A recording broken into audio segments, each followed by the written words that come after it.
I still remember the exact moment my heart shattered into 1,000 pieces. My phone lit up with my mother's name. I answered with a smile, thinking she was calling to finalize my bridesmaid dress for my little sister's wedding. Instead, her voice was cold, distant. "Sweetheart, we've talked about it. Your sister wants a perfect day. She thinks it's best if you're not there. Not invited. To my own sister's wedding."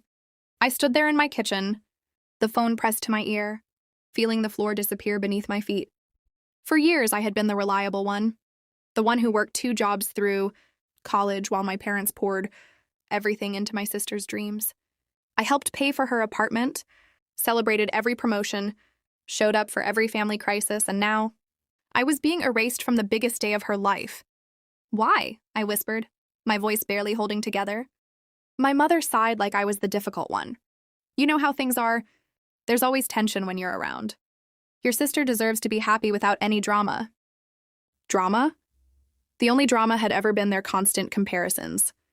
How my sister was the beautiful one, the charming one, the one who deserved the world. I was the strong one. The one who never complained. The one they could always count on. Until they couldn't. I hung up and cried for hours. The kind of tears that leave you hollow. I looked at the beautiful gift. I had already bought an expensive set of crystal champagne, flutes engraved with their names. I had planned to stand beside my sister and toast to her new beginning. Now I was being told I didn't belong. For 3 days, I stayed silent. No angry texts, no calls begging to be included. I simply sat with the pain, feeling every piece of my heart break. My parents had chosen her happiness over mine, again. But what I didn't know was that their perfect wedding was about to fall apart. And in just 72 hours, they would be on their knees, begging me for $50,000. The first sign something was wrong came the very next day. My sister called me crying, saying the wedding venue had doubled the deposit at the last minute. Then my mother texted asking if I could help a little with flowers. I didn't reply. By day 2, the messages grew more desperate. My father left a voicemail, his voice shaking, saying some of the payments they made for the honeymoon had bounced. They had overextended themselves trying to give my sister the fairy tale wedding she always dreamed of. Still, I stayed quiet. The betrayal was too deep. Every memory of being pushed aside flashed through my mind. Birthdays where my gifts were smaller, holidays where my achievements were barely mentioned, the college fund that somehow only covered my sister. I had forgiven them so many times. This time, I couldn't. On the morning of day 3, my mother showed up at my apartment unannounced. Her eyes were red and swollen. She looked nothing like the confident woman who had told me I wasn't welcome. "We need your help," she said, her voice breaking. "The caterer is threatening to cancel. The photographer wants another $15,000 up front.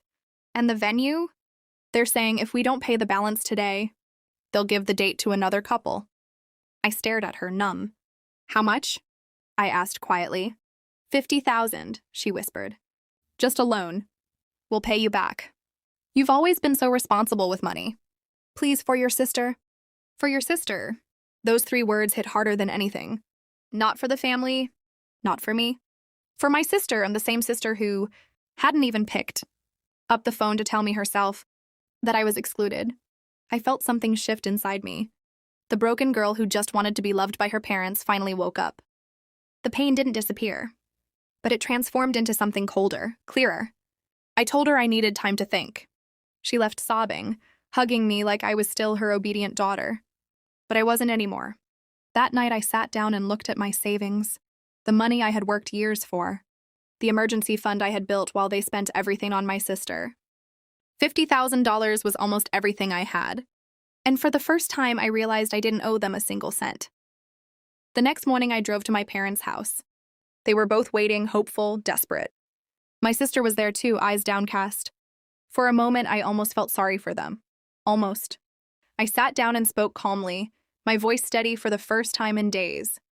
"I won't be giving you the $50,000. The room went completely silent. My mother's face crumpled. My father looked like I had slapped him. My sister started crying. "But it's family," my mother pleaded. "We're begging you."